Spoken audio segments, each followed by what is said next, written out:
I think If you're a it's banned. tightrope walker listening, let us know. Yeah. There must be one tightrope walker listening. Why, Surely. Neil? Why must there be? I think we're pretty big in the tightrope walking community. I reckon. What else are they going to listen to? Helps them concentrate. Welcome. We are Neil, Luke. And Dave. 340-somethings, reminiscing on the runners and riders of 90s guitar music. We look at the bands who soundtracked our youth on both sides of the pond and interview some of our heroes from the bands that defined a generation. You'll hear about the good, the bad, and the ugly of 90s guitar music. This podcast is stupid and contagious. Episode 122 of the Stupid and Contagious podcast. What's that? Been a while. Yeah. Enjoyed it. Not. Enjoyed it. I'm not going to do it back Yeah, to well, you, there's no but I response, enjoyed it. so- Yeah. No. It's not the idea, is it? All right. Luke, I see you've been out fucking hobnobbing again, haven't you? I have. Yeah. Had a How was very it? good night watching Uther today. Fucking unbelievable gig, man. Fucking incredible. Good. Probably one of the best What's it- gigs I think I've ever seen. There's a lot of the old stage jumping. There's sort of some punching going on and stuff. What's that all about? Oh, good-naturedly, though. It's just a yeah, bit of but slam dancing. Is that a thing, is it? Slam dancing, right. Yeah, Oh, it's yeah, cool. yeah. Circle pit, Yeah, it's slam good. dancing. One guy Yeah, was it's super good. acrobatic, man. It's fucking incredible. Yeah, Yeah. really just super tight and just went off, man. Just incredible. Yeah, I only saw that clip you Yeah. posted, but it looked good. Who It's are great. they? It was great. So they were mid-80s hardcore band, straight edge hardcore band out of New York City. Oh, this Wow. is a Quite all nice old the different members. Well, that's the thing. Well, kind of. So, okay, here's the thing. So I went to a bar afterwards with a guy I went with, and two of the members came into the bar, which is, I guess, kind of coincidental. And so one was Walter, who we've been talking with for about a year, haven't we, Neil? Trying to get him on, haven't we? Did you get the interview done or not? Didn't get the interview done. So one was Oh, Walter. So fuck's I sake. was like, You're oh, with him. I could introduce myself. I'm like, hi, I'm Luke from the Stupid and Contagious podcast. And he knew who I was and stuff. You'd be like, who? And the other guy was the drummer. He was like, oh, yeah, sorry about, last Oh, time. good, So I know, good. it's cool. He was super nice. He was super nice and friendly. Because those two are not straight edge. That's why they were in the bar. The other two, the guitarist and the singer, are straight edge. Right, So, right. Okay. Sure. So anyway, the drummer was there, and I didn't realise. But before the gig, I'd gone record shopping, and I'd ordered this record side by side. Oh. Again, just New York hardcore band. It had it on my want list for a while, and I just ordered it, and I picked it up before the gig, so I had it in my bag. And I had no idea, but during the gig, the singer was like introducing like all the bands that the members have been in. It was like Walter over here, you know him from, Quicksand and Rival Schools and Gorilla Yeah, Biscuits. And, the guitarist, he was with me in Shelter. The drummer, he was in Side by Side. He was in Rival Schools with Walter. And I was like, hang on, he was in Side by Side. So when he came into the bar, I pulled it out of my bag. It's like, oh, this is coincidence completely. But did you play on this? He's like, yeah. Well, it was because I had no idea. Yeah. And he's like, let's have a look. And so we kind of got it out, and he was like, yeah, this is me. Have a look at this. Right, yeah. Does he look like that What do you now? see? What do you see? I can't really see properly. Can't What really is it? Right. Well, basically, it's a child. Yeah, I can see that. Yeah. Right. And I was So like, that's him. what do you mean? How old were you? And he's like, oh, that picture was taken at CBGB's, legendary New York punk venue. And I Right. was 12 years old. He was playing punk, drumming. Playing drums in 12 Side by years Side old. when he was 12. Fucking hell, that's mental. That is mental, right? That is mental. Yeah, and it's mental. and so I got him to sign it for me. You can see the signature then and there Nice. in the bar. And then the next day there was like a special signing session at there's like a shop in Harajuku. So I cycled over and got a load of records signed by the band, basically. Yeah, that's cool. So, Good. Yeah. Poor old Walter, Nice. because he's in so many bands that I love. Walter had to sign all of them, but God, you haven't put him off the Quicksands. interview, have you? yeah, Gorilla Biscuits and Rival Schools as well. So yeah, got them all signed, man, and they were all lovely, well, lovely people. When we get him on, you can have a chat about it. Yeah. So yeah, that was my weekend. Brilliant, really That's good, Pretty good. really good. Pretty good. Yeah. Dave, what's been How about going you on two? in B-Town? Oh, bloody hell, nothing. Nothing. Normally there's loads going on, as as I always go into. But this week, Nothing. Completely nothing. Do people? Nothing. I'm imagining people have like elaborate Christmas decorations and shit. Over it's there. not quite Vale Road standards. Yeah. in Seaford. Yeah. Good. Yeah. It's a little bit more tasteful. Of course it is. Of course it is. Yeah. But do Ours people is quite compete? nice. I wouldn't. Nah, we've got quite nice fairy lights You around haven't the got anything porch. outside. Yes, we have. Yeah. We've got a star in the window. Your Have neighbours you got one of done those their Swedish candle things that Yeah, are we got arched those in the window? Yeah, 2 of those. Yeah. Mm. Oh, Yeah. okay. They're good, aren't they? Is that it? So nothing. Nothing. No, sinkhole hasn't opened up yet, so I can't say anything about that. Thank God for that. Yeah. That's It's gonna something. come when Yes. you're away skiing. It's gonna You'll come. You're come gonna back in your back. house. You're gonna come back in your house. It's gonna be disappeared. All that work you've done on your house for nothing. Thing is, you know what? All of that. I wouldn't care. Oh. Why not? Yes, you I don't would. know. It wouldn't bother me that much. You know what I mean? If you put a lot of effort into something and make something, Yeah. I'm not actually that bothered if it then is Not destroyed precious or whatever. about it. No, Yeah, Mm, fair enough. sure. But you What would about all lose your your whole stuff? house and everything in it. you get insurance, don't you? Yeah, but what about your No, stuff? but he's thinking I haven't about got the any insurance. stuff. He's thinking about money, isn't he? He's thinking course about he the is. moolah. He's I've he's literally- quitting. I've literally got no possessions, apart perhaps from my laptop, that I'd really care about if they were destroyed. Mm, Yeah, but That's you're mad. jerking and get swallowed up forever. it would. Get another one of them. Just get But another one. you'd have the money, wouldn't you? He's just Yeah. thinking about the money. It's all in his mind. Look, he's thinking about what he could buy with all those millions. Well, of not pounds. really. That's not the point at all. Are you going to fake a sinkhole to do an insurance job? Sounds like it. It sounds like. We're probably not covered against sinkholes. No, you need discover to that. get that on. Put that Yeah, on. you better check that out first before you hatch your plan. Well, nothing much has been going on here either because the weather's been horrible.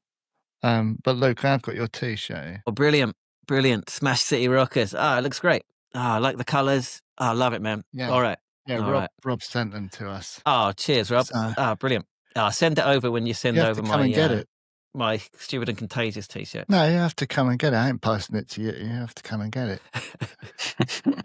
Throw it. I have got one myself, but I thought as you sort of highlighted this T-shirt, I thought if I wore it first, it's a bit. I'm good you like go that. ahead, man. Oh, I appreciate that, man. That's very thoughtful of you. But you go ahead.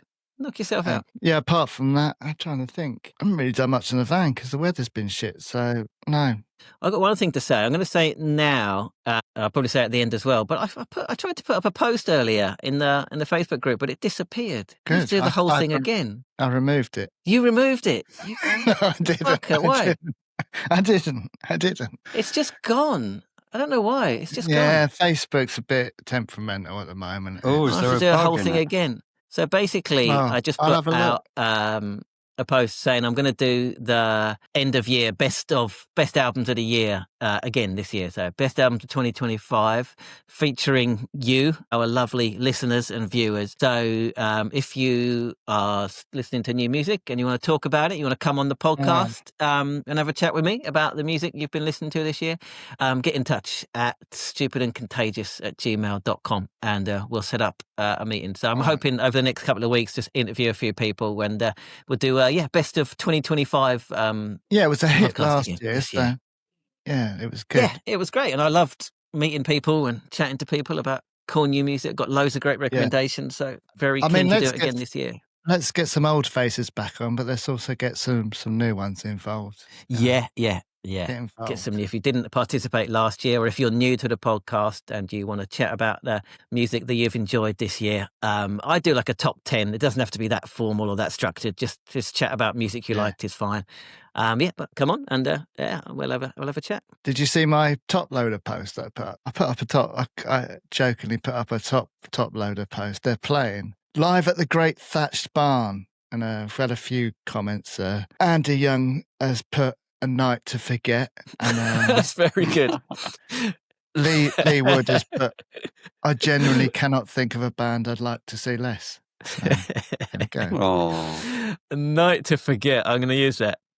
That's good. Private concert set in beautiful surroundings, live at the Great Thatched Barn. Top What does that mean, a loader and private DJ concert? Leon's suite.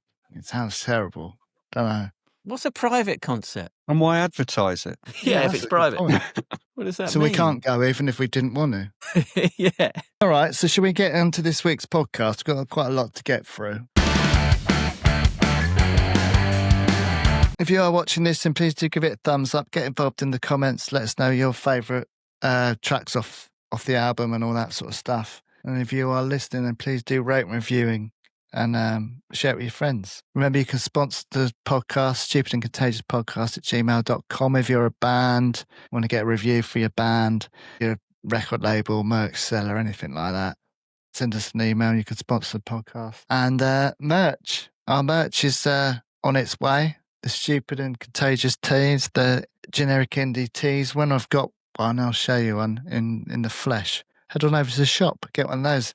You can get a mug. I'm going to do like a deal on mugs and teas soon, so keep your eyes peeled for that. So we're doing a wang this week, and we thought we should do something tied to Manny because of his passing, but we didn't really know how to go about it. So we've decided to do an album classic.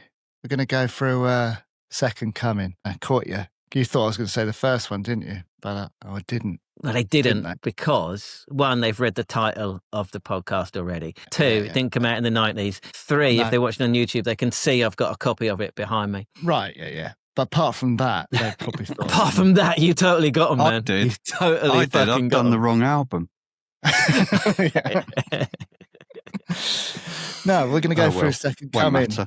Its impact, No. all of that sort of stuff. Go through it, do a deep dive. Mm. Ugh, Yeah. it's a deep dive. Sorry. It's quite, that's what we're is that doing. a What bad thing you say? You always say Yeah, I stuff know, like but that. it's a bit cringe, isn't it? Is Deep Dive cringy nowadays? Is it? I think so. I isn't it? quite like Deep Dive. All right, Okay. well, that's what we're doing Oh. anyway. We're having a deep dive. Cringe is cringe now. That's out. Right. Yeah, it is a bit. Okay. Yeah. So let's just go back to when it came out. Like, do you remember it? Remember it coming out? I remember it in Yeah, the common room. very much I remember so. it played in the common room. We were like, Yeah. we were sixth formers, weren't we, when it came out? 94. Well, I've told the story before. It's one of my sliding windows albums, like because it came Right. out in the December, right? So December the 5th, 1994. So do you remember for a short time there was a CD shop in Seaford next to the toilets? Yeah. I got Jar of Flies from there. There you Thank- go. Next to So, Mr. G, oh, Mr. G. What's Mr. Was it G? the hairdressers? the barbers. Yeah. Yeah. Oh, next to the what's the hardware shop called? Wins. Next to that. Uh, Wind, yeah, it's next not to there Wind. Yeah, but yeah. that's the next to cafe public now that your toilets. mum goes to. Yeah, okay. I went in there. It was good. Oh, the Reform Yeah. Cafe. God, is it? Yeah, probably. Probably That's where they fucking hatched is. their plan. Yeah, that's where they do their flag printing. So anyway, they were like the people that owned it. They were like friends with the people across the road with Skid. Oh, yeah, so Skid. Yeah. Skid. That was my neighbour, by the way, listeners. Whenever we saw each other, we just shouted Skid at each other. I'm not quite sure how it started, but yeah. No. So anyway, they gave me a voucher for it for Christmas, and so I went in there in January, and I had a £10 voucher, and I was deciding whether to buy Dookie, Green Day, Right, or yeah, whether to buy yeah. Second Coming of Stone Roses. Mm. And I went for the Stone Roses Second Coming, and Mm. went more indie than punk. And there Yeah. you go. Sliding What would have windows happened moment. if you'd gone the other way? Yeah. I don't know, man. Probably I don't know. nothing. Maybe In fact, nothing. we'd be in exactly the same position now. We wouldn't be friends. We None wouldn't of be this would have friends. happened. It's the butterfly effect, he man. wouldn't be This wouldn't living. He wouldn't exist. be living in Japan. None Wouldn't of be it. here. He would might happen. have joined that No. other gang who was into more American music. Exactly. He could be like a Go on. I'd probably dropout, be a punk musician. homeless on the Yeah. streets of Seaford. Probably. That happened. Oh, Only- mate. Oh, Good job we thanks, bought that Fault one. on thanks to both, the you idiot. thanks to the Stone Roses. Why don't you get them both? But- I've got them both now, but I didn't have enough money at the time. But I remember, like, so this was when we were deep into grunge, right? 94. Although Mm. Kurt had killed himself by this time. no, it Well, wasn't not that deep long, but into it. yeah, Well, we were. What do It you was mean? past that, wasn't it? it was. Yeah, well, it was kind of not that long. Yeah, Only 6 months after Kurt killed himself. grunge was still getting played in the common room, but then this It was. we also had a bit yeah. of pulp and a bit of bit of Stone Roses and this, and then we had the Metalers as well, didn't we? But that was a different thing altogether. But yeah, no, I remember didn't get control of the player, did they? Yeah. Well, They didn't sometimes get they did, but we were older, weren't we? So there's a lot of it did get quite hostile, I think, between the Metalers and the indie kids. Do you think that still goes on today in the They don't have a common room, do they? sixth form common room? They must do. Yeah, they do. Yeah. Yeah, right. They still hang out in there, do they? Yeah, I don't know if they have a music system though. Don't have music What? now. A music system? What do you call it? I don't know. A music system. Don't know what you would They call must it do. these days. They probably just have like a Bluetooth speaker in there, and people just hook up their phone or whatever. Got to be, isn't it? You got to have a bit of music if you're a sixth former, isn't it? Yeah. I must admit, like I'd heard I want to be adored and all that sort of stuff, but I don't think I'd really done much with the first album at this point. I'd sort of dipped in and out, but I don't think I was like a staunch Stone Roses fan. So this might have been one of my first sort of introductions to them. I missed the first wave really because I was a grunger. Right. I knew about them from. I knew about. I guess them, I knew the first album really well. Right. So you were a bit more. But I wasn't a fan, but I knew it. I remember there was a massive anticipation for this album coming out. So this is what I want to talk about. So I reckon it's the most anticipated album in UK rock history. Yeah, I think you forget how anticipated it was. And how long the gap is, right? That it's just 5.5 long. years. It's not that long Not now, just but in back years, then it but was in really culture, long. Culture change. In culture, It's exactly.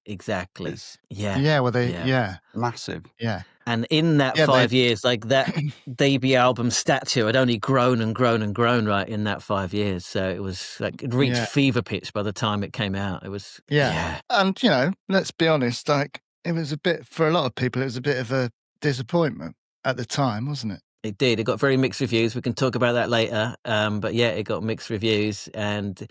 But again, I was reading, can't remember who was writing about it, but a lot of people, this guy was saying that a lot of people were disappointed because it wasn't like the first album. Yeah, well, exactly. They thought they were disappointed. Well, no, this is the thing. His argument was they thought they were disappointed because it wasn't like the first album, but actually, their idea of the Stone Roses was not the first album. He's like, if you listen to the first album, it's just like a 60s kind of jangle pop with a bit of funk, basically. It's just because they did like Fool's Gold and they had all the 12 inches and all the remixes and stuff. People think they were like a dance baggy band, but they weren't really. It's what his argument was. So what people were kind of missing and pining for was not the reality of that debut album. And there's a certain logic to that argument, I think. Dave don't buy it. I think it's simple. It's just way simpler than that. It's just completely different to the debut album, and it takes more listens to like it. And I prefer albums that are like that. Yeah, it has a bit more depth. It's not as poppy. Depth? I don't know. Depth, exactly. Yeah, it's not as poppy as the first album. It's more sort of blues riff laden, Led Zeppelin sort of in it. Those riffs, right? Heavy so guitar. I saw people comparing it to like Exile on Main Street, which is like the Rolling Stones' kind of longer, difficult album, which is now seen as a classic, but was, kind of derided at the time. Yeah, or like exactly. London Calling maybe by The Clash, like a punk band putting out a double album, like what the fuck? But now it's seen as their finest hour. Do you know what I mean? So I think people just time. People wanted another album of jangly pop love songs, and it wasn't that. It was something. No, it was darker and heavier. Than that. Okay. Right, how are we doing this? Do you want me to give a little bit of the history to lead up to it? It's pretty well known, but I'll go over it quickly. Yeah. Go on, give us a bit of history. So as we just said, released 5th of December 1994, 5.5 years after the debut, which came out 2nd of May 89. That debut is, widely seen as the best UK rock album ever. It tops the polls regularly, united the ravers and the indie kids, healed the north-south divide, cemented its place in history. It was almost impossible to follow up, basically, right? Whatever they did would have been wrong. I think so. Mm. Yeah. Yeah. I think that's fair to say. So even without all the shit, it would have been impossible anyway. But so apparently, they started working on rehearsals for it as early as January 1990. So the following year, they started working on rehearsals for it. Sorry to talk over you, but they had legal wranglings that stopped them releasing anything for a long time, didn't they? So that was part right, of but this was even before that. So even like Right. with John Leckie, the producer for the first album, they were rehearsing and stuff, but apparently they just weren't not getting anything done whatsoever. They Right. had two songs that One Love and then whatever the B-side was, which everyone loves. I can't remember the title of it. But apparently the one thing they did get done is that John Squire made an 8-foot high snow penis. Yeah. Well, at least the time wasn't wasted. Exactly. So got the snow penis done, but then all the legal stuff Yeah. happened. So basically, they were trying to get out of their record deal with Silver Tone, a small little label, right? They put out the first Yeah, album. Yeah, it was a bit of a time. And while the dispute was going on, they legally weren't allowed to record anything, basically. Mad, isn't it? Saying that, it is mad. Saying that, they won the case in the summer of 91. So it's still a long way before December 94, right? So they were free from that. Signed to Geffen for an advance of £2 million, apparently. Nice chunk. They were just spending that, weren't they, for 4 years? They were. Well, they were. So they did. So when they they basically took the rest of the year off after the legal dispute. They went on holiday and, they started having family. Like John Squire had a daughter. They started, having families and having lives and stuff like that, right? So again, that's pulling apart the gang that made the debut album already. It's just life, just time. So they went into the studio, started in 93 with John Leckie again, same guy that produced the first album. And again, they just were doing fuck all. So, the stories are they're spending £800 a day in the studio to do the studio and not producing anything at all, basically. Not even a snow penis. Not even a snow penis this time around. They recorded a few fragments of things like the start of Breaking Into Heaven, like that weird kind of Well, that would have taken them a few weeks, wouldn't it? Yeah, that would have taken a while. So they went behind the studio and recorded like the river, which is like the water sound. It's just like sound of the river behind the studio. Like that. I like production. Yeah, like that. And some backwards guitar shit apparently. Backwards guitar shit, always good, isn't it? Yeah. But John Leckie was just like, nah, this is not going to work, basically. This is not happening. So he quit. And second guy came in, Paul Schroeder. He took over. And again, he recorded bits and pieces of most of the other stuff. But again, he left in February 94. And the guy that was just the in-house engineer at the studio, Rockfield Studios, Simon Dawson, took over. He'd been kind of helping out anyway and doing it with Paul Schroeder. But basically, he took over the main duties to finish it off. So 3 producers, basically. That's not going to... It's not going to be a good thing, right? I'll just say a bit on No, it's not. I'll just say a bit on Simon Dawson. So he was given a brief by the band, and we'll go on to this when we go through he was given some pants by the band. Thanks, Dave. They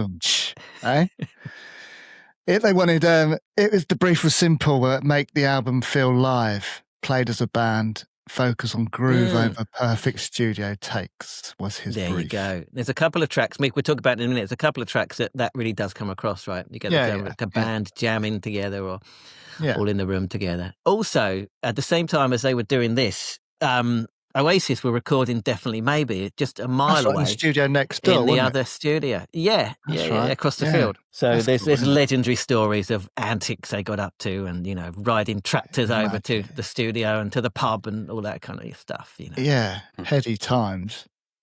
Yeah, heady times indeed.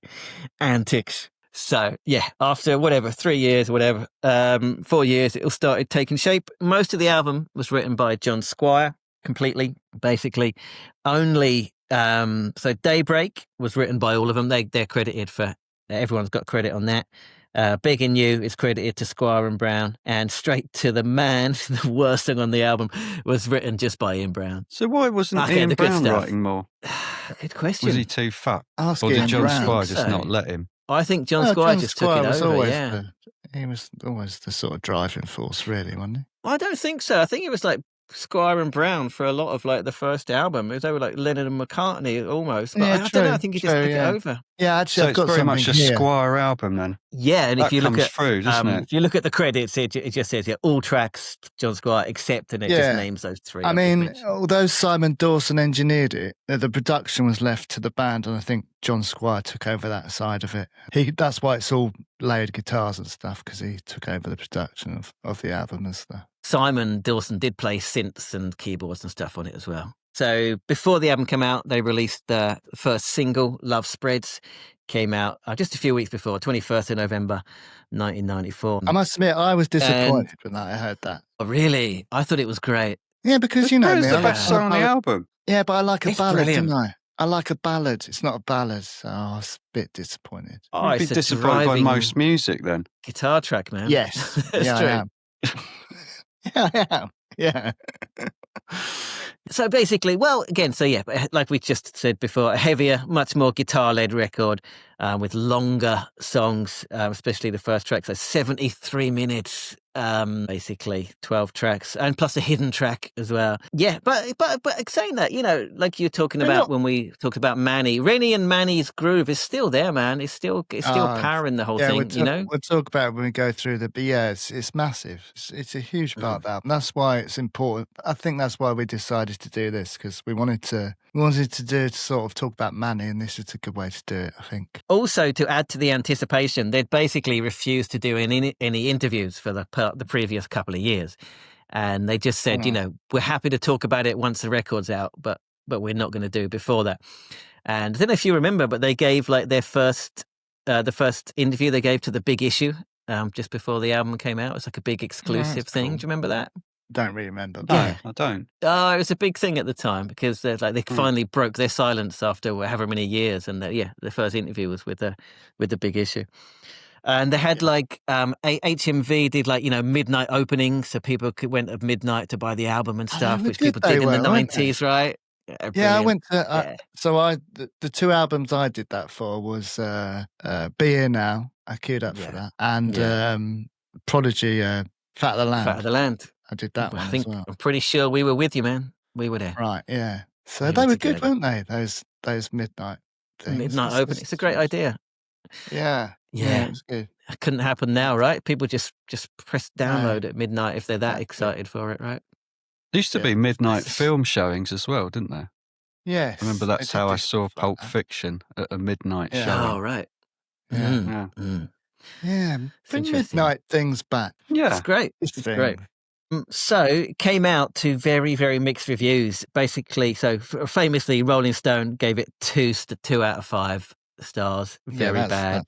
That's not right. Called it tuneless, retro, psychedelic something. ME gave it 6 out of 10, which is not great. Right. Though, famously, they only gave the debut album 7 out of 10. Melody Maker gave it a great review. Q Magazine gave it a terrible review. And, basically it became a punchline in Shaun of the Dead is what it became most famous for. But in the last... Oh, yeah, remind me of that. Oh, so basically in Shaun of the Dead, they're fighting the zombies. Oh, yeah, they're throwing the vinyl They get his records. box of records and they're throwing the records to chop the head off the zombies. And he picks out Second Coming and he's like, well, I liked it. So he stops him from throwing it. Right. Yeah. Right. Yeah. But in the last 5, 6, 7 years, it's kind of been reevaluated. And basically, like when I was doing the research for it, like every article I read was like a reevaluation of the Second Coming. So it's now seen as great as a seminal album and as a classic. How that's did the build up to it. title come about? The title is so arrogant, isn't it? But it's a good title. I think it was tongue in cheek. I think they were taking the piss. Yeah.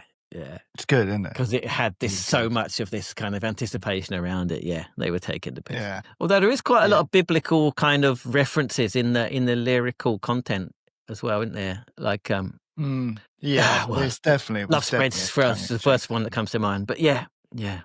All right. So should we go through the album then, and we'll talk about track by track. We'll do a deep dive. Let's do a deep dive. Breaking Into Heaven. 11 minutes 22. Whoa.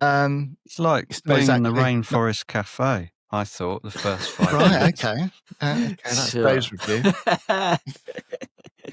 But I love that song. I really like long songs. Yeah. Do you? Yeah, me too. I don't. Yeah. Before we start, can I just say, before we did this, I listened to this album in its entirety. I haven't done that for any album for about 30 years, I reckon. Because even when I do about the other wangs stuff.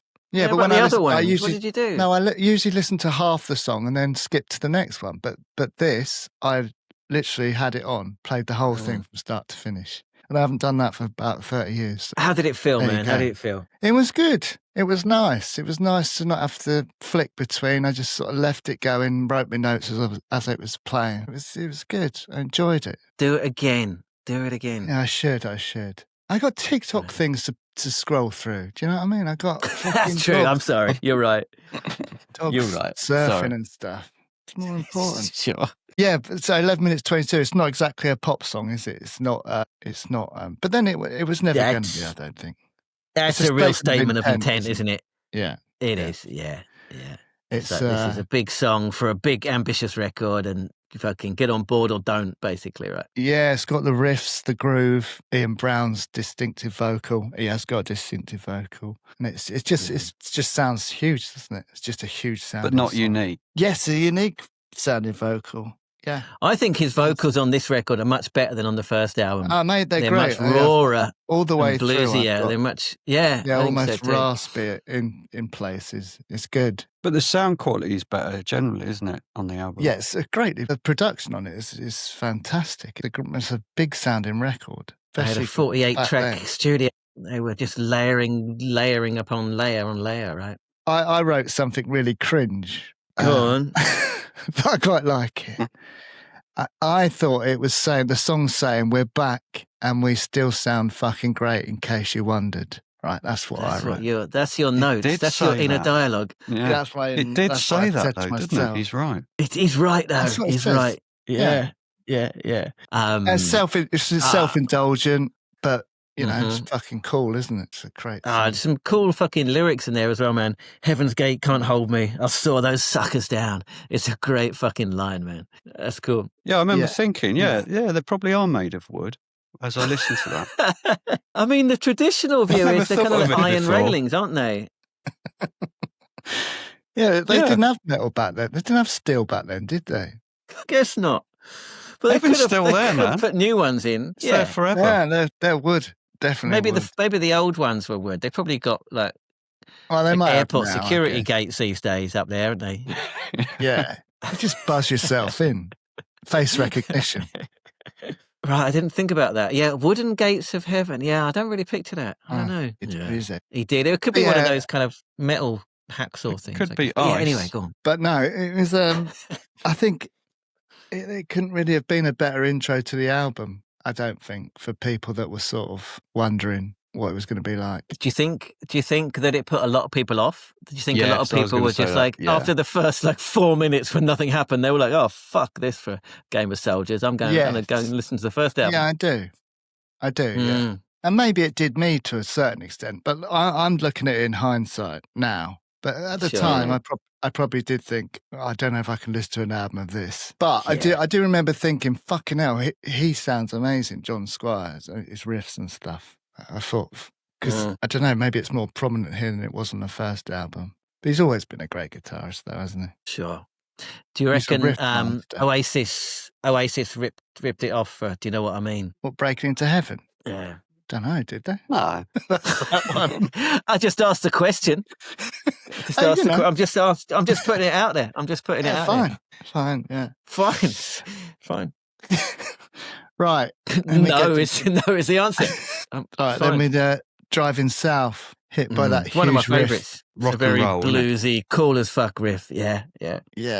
Ian Brown sounds great on this. It's sort of an almost growl, an almost Liam type growl to his voice. I've put raspy. But I wanted to mention the lead guitar. Like in this song, it stands out, but in the whole album, it's like it's so much better or more prominent than other bands, Manchester bands like Oasis or Charlatans. He's an amazing guitarist. Yeah, and also I think it's quite cool where quite often lead guitar is a bit uncool. Like think of Brian May, Spinal Tap, even Slash. Yeah.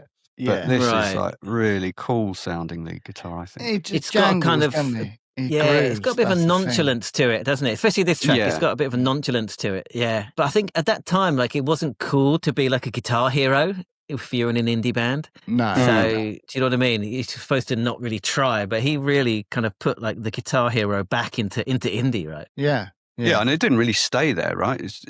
Like the bands that followed didn't continue that. No, that's true. I really like the lyrics to this one as well. That kind of devil at the crossroads imagery is always a winner, right? It's great. Yeah, I'm glad you listened to the lyrics, man, because I just can't retain the lyrics. Because I don't understand music, I focus on lyrics. So yeah. We'll bring something to the party. Sure. Don't we? Sure. That's a horrible thing to say as well, isn't it? That is more cringe than saying deep dive. We all bring something to the party. Yeah. But going back to what Dave said, the amazing guitar on it and stuff, that can only be done if you've got an amazing band backing you up, is what I was going to say. And that's where Manny and Rennie, their groove locked in, means that Squire can do all this riffing over the top. You're going to have to shoehorn Manny into every song. I am. Sure. That's the purpose of this.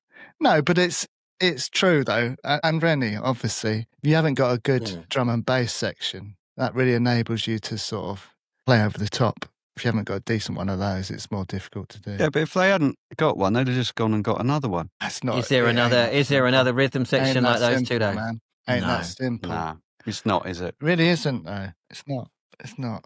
They created a groove, and that's quite rare, I think, in bands. Obviously, this is one of my favourite ones. 10-Story Love Song. On the side 2 of the double vinyl, by the way, already. Right. I've noted probably my least favourite song. Have you? What 10-Story Love Song? Yeah. That's great. Oh, man, I thought you'd like that. I can appreciate it's a great, it must be one of the big hits off the album. Yeah. It was, I thought you'd like it, though. Second single they released. Yeah, after the album came out, they released it as a single. No, I just find... I think it's a phenomenal I quite like it on its own, but amongst the rest of the album, it's bit of annoying. Well, I think it sounds probably the most similar to the first album. Yeah, it's I was going to say most similar is Love Spreads. But yeah, I get what you mean. These two stand out like as a bit more like the earlier album for me. Yeah. And this is like a nice, it's an anthemic pop tune, basically, isn't it? I think Ian's vocals are more similar to the first album. They're less kind of raw. They're more kind of indie on this track. Yeah, agreed. Dave, I thought you'd like 10-Story Love Song. I didn't realise. I thought that'd be one of your faves. Maybe it's like just a bit of fatigue with it because it's probably the one I've heard the most. To not like it. You stick to your guns, man. I never do. I always change my mind 10 times a day. It's all right. Don't do that. It's all right. It's not a bad thing either. Right, and then we go straight into Daybreak. Back to the riffs, back to the groove. Yeah, I like this. This is like it's like a hip hop track or something. It's got like hip hop drum breaks going on, man. There's a lot of woos from Ian Brown. Woo, I don't get that any other. Yeah, there is. I don't get that very often. Yeah. Hey, woo, yeah. No, it's good though. Like it. And this is the only, well, not the only one, but one of the tracks where I really, really noticed Manny's bass. There you go. See, I've got that here. Manny's rolling bass line on this is cool as fuck. I wrote that. I fucking did it, man. I heard it. I isolated an instrument. Well done. Thanks. You sure you got the right one? Did. I totally did. I was sitting in my office today and I had the record player like literally like on my left side on the desk and I was like, oh, wait. That just totally came through. Yeah. Yeah, no, it's great. Why don't you try turning the bass up and the treble down? Yeah, do that. I don't have that kind of facility. You can isolate individual tracks now, so you can just listen to the bass. That's mad. Really? Yeah, it's good. But no, it is prominent on that, his bass line. Well, if Luke heard it, then fucking hell, I wrote on my notes, Manny's bass - even I can hear it. That's what I wrote on my notes. Yeah, it's my notes. I've got nice come down track. And for me, the whole album is a real come down album because that's when I used to listen to it. Sure. I was a bit of a couch surfer back in the day around. And this, you weren't. I was. What do you mean? Are you claiming to be homeless? No, every weekend I would stay around someone's house. You did. I used to stay around mine a lot. And this was when I stayed around Loader's house. He used to because you couldn't get back to Alfriston. Yeah, he'd park his hairdryer outside Buck his head Yeah. right outside, isn't it? Sure. Okay. All right. Sure. Yeah. It's got the words Addis Ababa in it, this song. You don't hear that often. do you? Yeah. No. From Atlanta to Moss Side, Manchester. That's good, man. Not Moss Side. I can't remember the name of the place, but yeah, I like songs that call out different place names. Yeah. Yeah, and me. Yeah. Yeah, Yeah. All right, we're agreed on that. like Dancing in the Street, Mick Jagger and David Bowie. That does it. Well, it's not there. Oh, Their yeah. Where cover do of they it, which come? everyone hates, but I love. Yeah, I Brown like. Have you Band seen the 69, video when Drinking at with LA. the sound taken away? Yes, it's good. Have I? It's not real, Dave. Isn't it? No, of course. What is Oh, it? no, It's the just a sound video. effects aren't real. Yeah. Yeah. So they The take video away is all real. they take away all the music, and they just have Mick Jagger and David Bowie, and they're just sort of making Grunting. noises and it's good. It's Okay. funny. Watch it. It's good. It's That does good. sound funny. It's good. All right. Yeah, it's good. So then we got Your Star Will Shine, acoustic track, bit of a rest from the riffs. I think Rennie's An harmonies Indian are on this. effect. He does a lot of their harmonies, doesn't he? Indian effect. Yeah, I was Pardon? thinking a bit of an Indian sound on the guitars. All right, like George when the Harrison. Beatles went all Guitar. in. Yeah. I think it's about John's daughter. Is it? I think so. I'd forgotten about this song, and it's actually really good. I like it. I don't know. I do. Oh, yeah, I I don't don't mind like it. Not my favourite. Not my favourite. But Don't it's a like welcome. It's a welcome little acousticy break in halfway So through you the didn't album. like So that it's good. one, and then you didn't like the next one either. Straight to the Man. That is the worst track on it. It's It's got a jaw harp in it. I don't know what That's that one is, of those but it's right. things. That's what makes Got it one of kind those of in it. right. I mean, it's kind of loose and like a wonky sound, which is cool, but it's just it's just inconsequential, really, in the grand scheme of the album. I think. It's got the least fucking listened jaw to harp as in it. well. It's got Oh, the is least it? listened On on Spotify? Spotify. Is that right? Oh, there Apart you from the go. hidden track. Right. The hidden right. track has less, but fewer. Oh, is that on That's Spotify? interesting. They've put the hidden one on there, have they? Okay. Yeah. That's cool. And that'd be an Okay. interesting list to have of the most played ones. Right. Although I think it kind of points away to Ian Brown's solo stuff. So that's written solely by Ian Brown. Right. I think it's not I too thought it was dissimilar alright. to, Unfinished Monkey Business, to be honest. Yeah, true. I really like his Yeah. solo stuff. Yeah, it's good. Me too. I liked it. I I haven't love heard Corpses anything, to and be all that. honest, Though. since Corpses is early a great noughties. song. Corpses in their mouth. Yeah, that's It's good. supposed to be about John Squire in it, but I'm not sure if it is. Why would John Squire have a corpse in his mouth? You tell me, mate. You tell me. I'm asking you. You tell me. Right. And then Straight to the Man, I thought it was all right. I like the jaw harp. There should be more songs with jaw harps in. It's the worst. It's not terrible, but it's the worst track on it. Yeah, probably bottom two for me. Then we got Begging You. On to side 3, if you're following along Is on it? vinyl.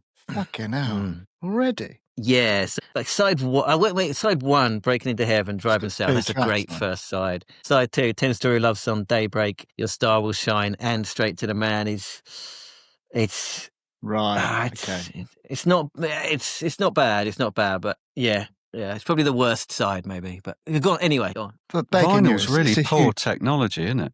It's really poor. You only get 15 minutes per side. It'll never take off. No. Well, it did that. I guess that's why it disappeared for a bit, because everyone thought, oh, hang on, I can get all this on a CD, so why do I need it on a fucking Yeah, it's a 6 pain in the vinyl arse. albums? But then they realised it didn't sound as good. Yeah, Begging You. Just a great song. Banging, wasn't it? I like Begging You. Banging song, isn't it?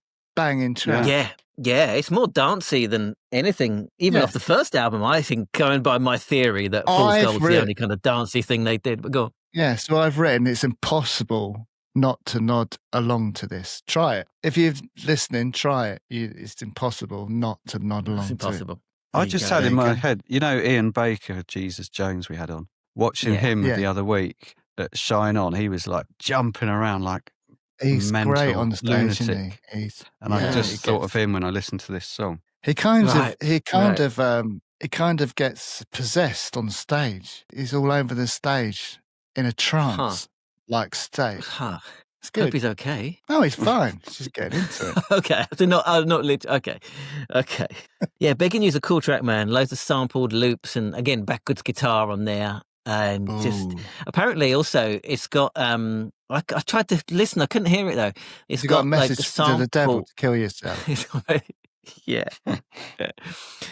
It's got the sound of jet planes. Like apparently like John Squire went to like an air show and he just kind of held up his whatever DAT recorder and recorded the sound of the jet. That was a waste of time, wasn't it? I can't hear It's it. just noisy. Yeah, but if it wasn't there though, you'd notice it. It wouldn't be such a good track. Yeah, yeah, you could be right. Actually, yeah, that's why you think it's a banging track, but you don't even know because it's got that fucking. Yeah, I like Begging You a lot. It's great. Yeah, it's good. Tightrope. I put the psychedelic one for the stoners. I thought it was primal, very primal, screamy. Like with the chorus, the chorus part of it especially, which it's quite psychedelic. Sure. But apparently it was recorded around one mic. But there you go. I was going to say this is a prime example of them just sounded like just playing in a band, just in one there you go. They were all around one mic. It's got that warm kind of full band sound, right? Yeah. I actually wrote it sounds like it was recorded in one take, but I don't know. And now you a lot of the album was done in one take. Why did it take him so long then? Exactly. True. It should have taken a couple of days, really. And then it's got that Tightrope Baby thing that I'd forgotten all about. It's a real sort of earworm, isn't it, when you listen to it? The lyrics, yeah. Yeah. It really gets stuck in your head.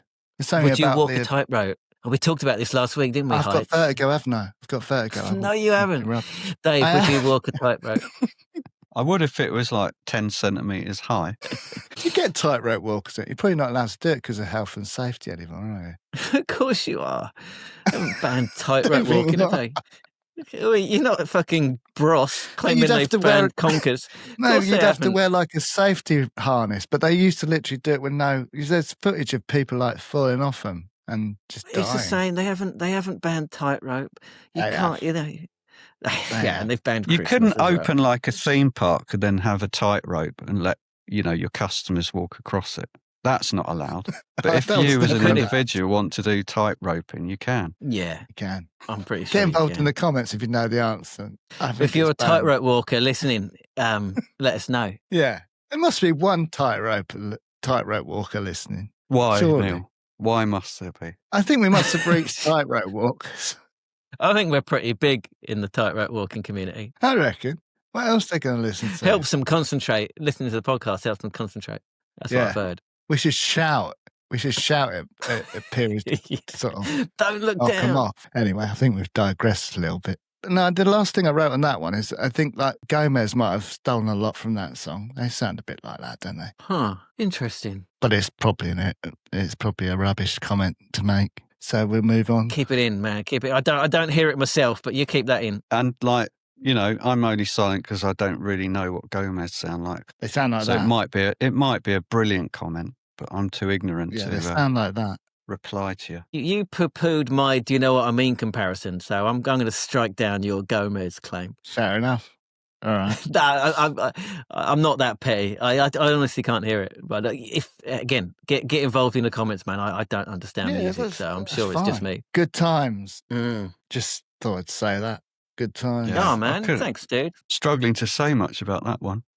It starts with a bit of harmonica. Brown sounds great. Back in the groove again. Rennie and Manny sounding tight as fuck with Squire riffing all over it. It sounds fucking great. Manny's bass line again. Good on this. I didn't dislike it. I wrote great vocal performance - really raw ! Yeah, that's think what I wrote. Brown sounds good. I think it's Ian's probably best vocal on it, and I really like the lyrics on this as well. I don't like the song that much, but I like the lyrics. Hook, line, sink. She's my heroine. Give us a nugget. Said I'm hooked now. I'm not faking. I'm yours to the day I die. The hook, line, sink. Now. My heart is aching. So good. I'm in too deep to stop. On to my favourite song on the album, Tears. Oh yeah, it's one of my top ones as well. Really. Oh right, so we agree on this one. Yeah, great, isn't it? It's like 6 minutes long. It's got this mid-7 chorus. They only played it once. Yes, that's the beauty of it. They only do it once. What do you mean? Well, they only play the chorus once, don't they?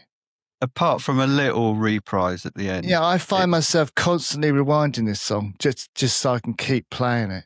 See, I don't like this one. I did think you would. Okay. It's a bit wibbly guitar jammy for me. There's a guitar journalist, a music journalist. Wibbly. It's a bit wibbly. It's not wibbly though. It really isn't. It's wibbly. It's not wibbly. It's not It is wibbly.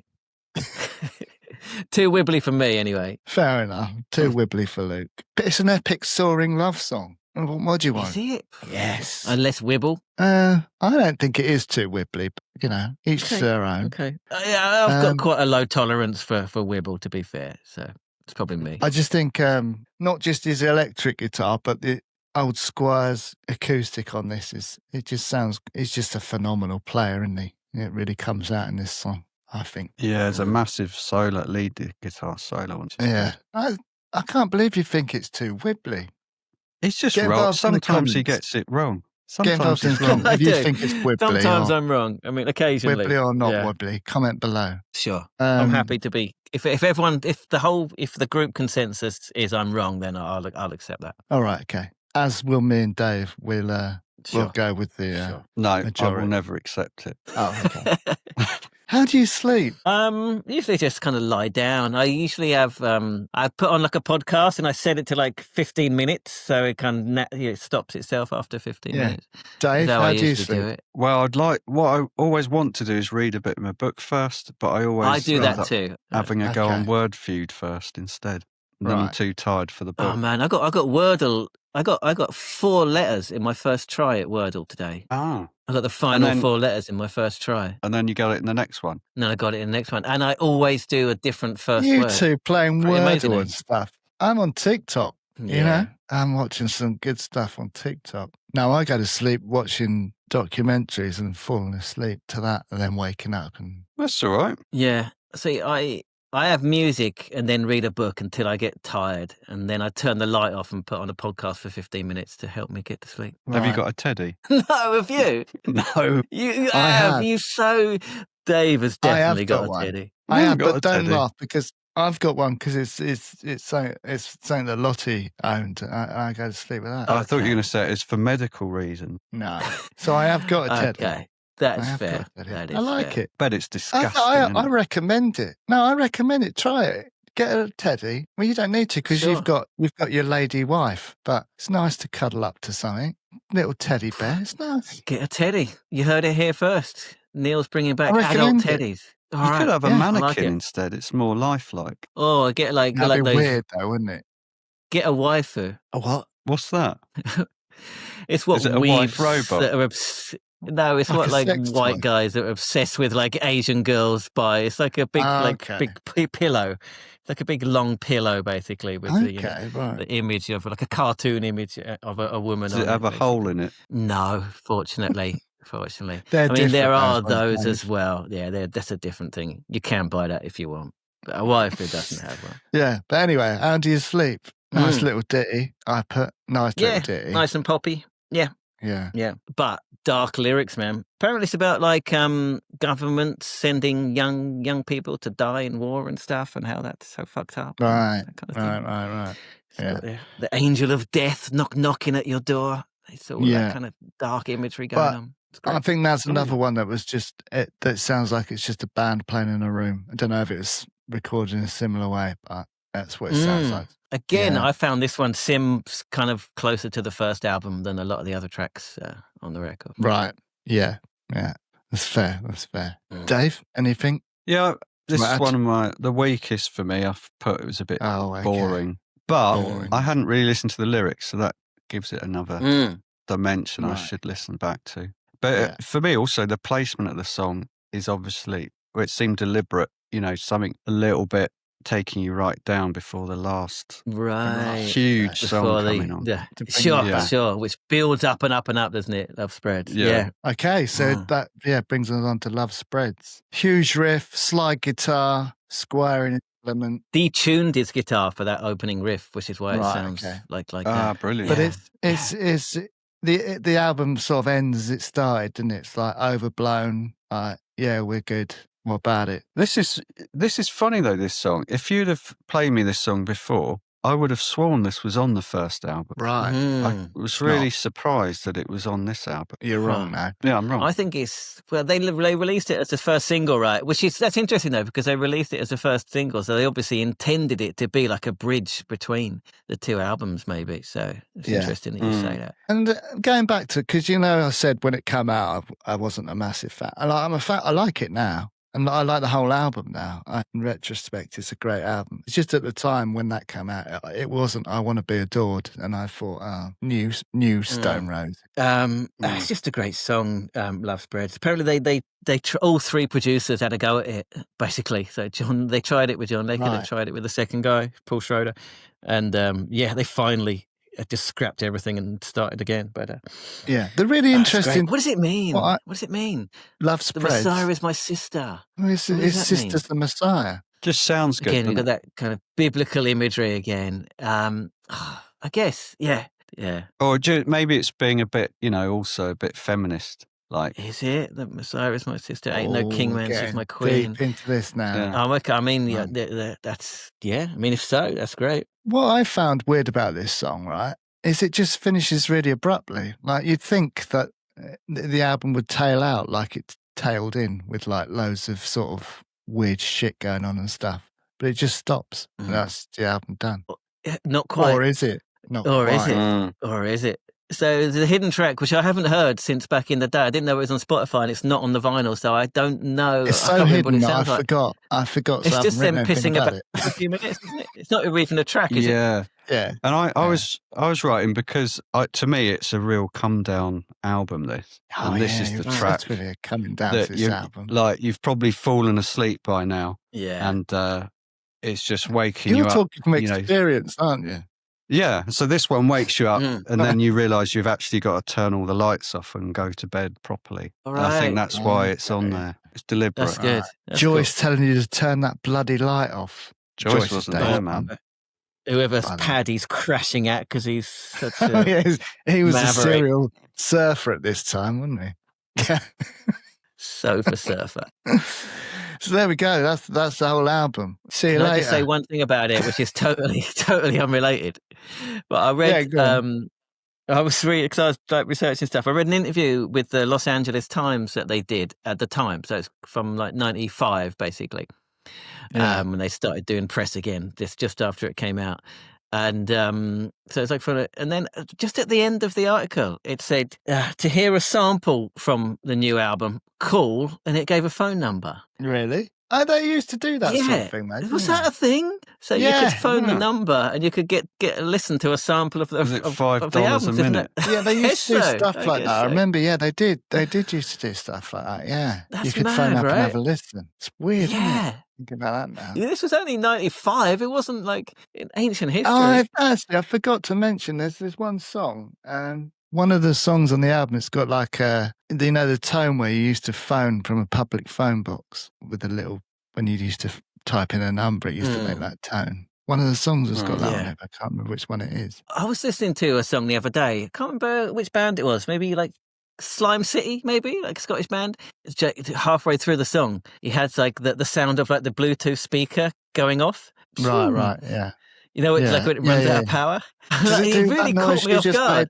Exactly the sound of a Bluetooth speaker powering down is the noise I made. Yeah. And then it's like silence for a few seconds, and then it's like, and it's like the Bluetooth speaker coming back on. It's a really clever device, right? Because that's part of like the everyday listening experience nowadays, right? Well, that's what I've written on here, but I can't fucking find where I wrote it. It's just a bit of a hark back to the 90s, But anyway, it was a cool device on that song. Anyway, I think it was Slime City. Maybe. I'm not sure. Talking about the album as a whole, I don't think it was one of my favourite albums at the time. I'd listened to other stuff. Don't think I played it much. I liked a few songs off it. 10 Story Love Song and Tears I listened to all the time. The rest of it I sort of just dipped in and out of.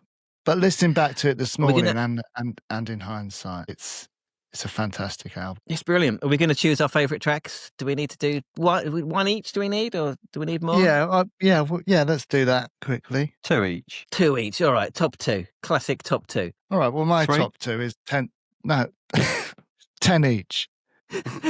Top 12. Mine, 10 Story Love Song and Tears. In that order. I've already stated that. No, Tears 10 Story Love Fine. Song. Well, actually, no, 10. Tears number 1. Yeah, Tears 1, 10 Story Love Song 2. Dave? I think I'm just going Tears 1 as well. Love Spreads 2. But then I want a 3, which is Breaking Into Heaven. You can't have 3. Why do you like Tears so much, you two? I'm going to have to re-listen to it because I was like... It's just that little bit.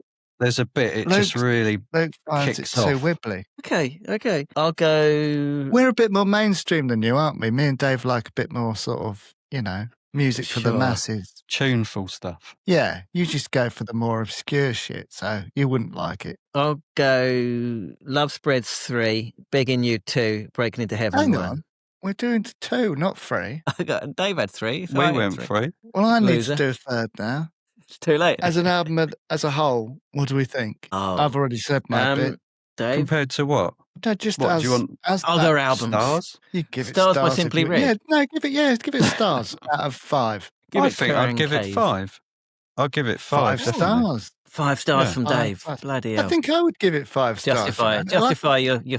Justify your full marks. Well, I've said before, I really like albums that you're not just listening song by song, you're listening to the whole thing, and it's a whole. Yeah.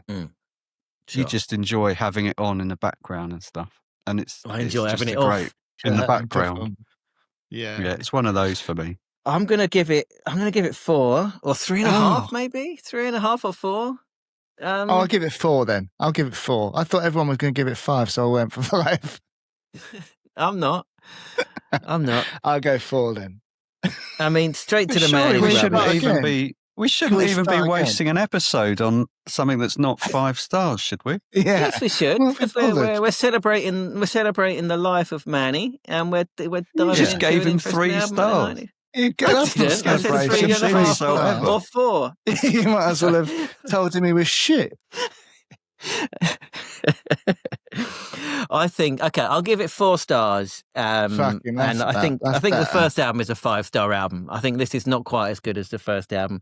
I think it is overindulgent, and I don't mind a bit of overindulgence, but it is a little bit overindulgent. And there's just a couple of songs that are not quite up to snuff, basically. Can I change my star rating? 4.5. You're going to give it The 5 4.5. got. Yeah, you can't. You can't It's not have 5 halves. for me.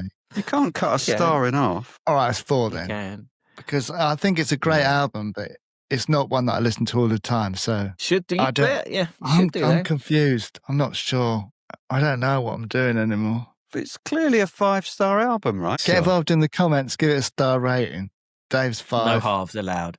I don't know what I'm doing. Looks 4. Yeah, it's a great record. It's great. What more can you say? It's great, and it's interesting. It was their last ever album. They're not going to make a new one now, right? Pretty good legacy. And then I guess like Britpop kicked off as soon as it came out, and they kind of got a bit left behind, right? They were kind of Well, they yesterday. imploded. They They imploded. escaped Britpop, I'd say. Yeah, maybe. I think the album broke them, didn't it? It was quite. I think there's a lot of tension Mm. making the album, and they didn't really stick around for much longer after that, did they?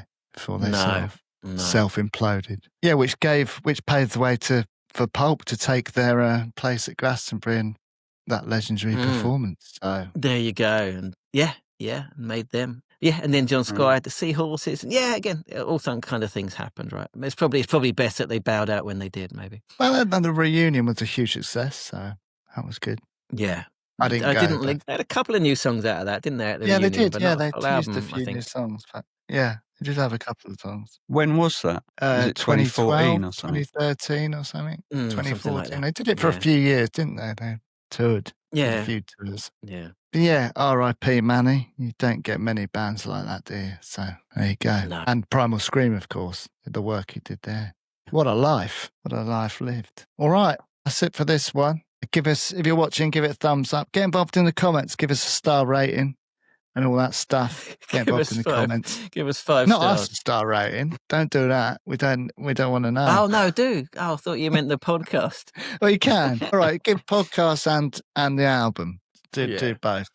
If you're listening, rate, review, share it with your friends. And remember, you can sponsor the podcast, Stupid and Contagious podcast at gmail.com. If you're a record label, merch seller, or if you just want to shout someone out or promote your band, Luke will do you a quick review honest one. T-shirts. Got T-shirts. Get in there quick. Get go to our shop and get yourself a generic indie before they T-shirt. sell out, man. Oh, Before God. they sell out. Get in for Christmas. Come on. Mugs. I'm going to do a deal on mugs and T-shirts. And Don't call our listeners mugs for buying their tea. Oh, okay. Sorry. You know, you could drink out of the same mugs as us. Help us out. Keep us going. It's a nice little stocking filler. If you're new to the podcast, welcome aboard. We've got over 120 other episodes for you to dive into in the archive, so get stuck into that. I also make a mixtape, Spotify mixtape for every episode. So I'll put the whole of the album on, I guess, and then a few other things that we talked about or that are relevant to what we've been talking about. So have a listen to that. You might have to put top load on there as well. It's not going to happen. If you do want to come on the podcast yourself and star in it and talk about music of 2025, get in contact with me. Send us an email and I'll get in contact and we'll try to sort out a day and time to do an interview. Bear in mind, I am on Japan time, so I have to think about that. If you do want to come on and have a chat about new music, let me know. There you go. That's it for this one. Join us next week, 123. Is it? Yeah, Stupid and Contagious podcast. See you in a minute.